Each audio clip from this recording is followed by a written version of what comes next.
Zanziman Eli, pemuda 21 tahun di Rwanda, Afrika, yang menjadi pemberitaan karena mendapat julukan sebagai Mongli dunia nyata karena hidup di hutan, demi menghindari warga desa yang selalu mengejeknya. News Flash via The Sun, SERAMBINEWS.com. Kigali, Zanziman Eli, pemuda asal Rwanda, Afrika, menjadi perbincangan setelah mendapat julukan sebagai Mongli dari dunia nyata. Julukan itu disematkan setelah dia lebih banyak menghabiskan hidupnya di hutan, karena menghindari masyarakat yang menghinanya. Zanziman dihina karena dia berbeda dari yang lainnya, di mana dia menderita sebuah kondisi medis yang disebut dengan mikrosefali. Dilansir dari berbagai sumber, berikut merupakan sekelumit fakta mengenai Zanziman Eli, Mongli dunia nyata, di hutan Afrika. 1.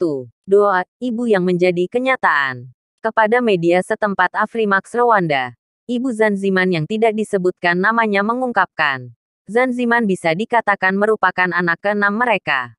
Ibunya menceritakan, kelima kakak Zanziman meninggal tak lama setelah dilahirkan, sehingga membuat si ibu dan suaminya begitu sedih.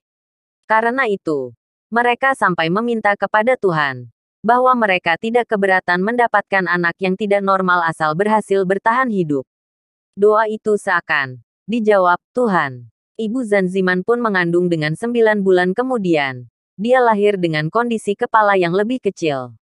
2. Dibully hingga lari ke hutan. Karena mengalami mikrosefali, ibunya menuturkan bahwa anaknya itu mengalami perlakuan yang tidak menyenangkan dari penduduk desa.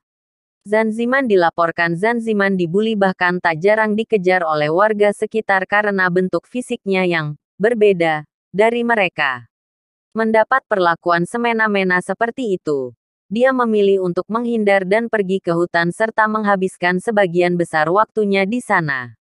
Ibunya melanjutkan, anaknya itu sudah mempelajari cara memanjat pohon maupun berlari cepat karena dirundung oleh masyarakat.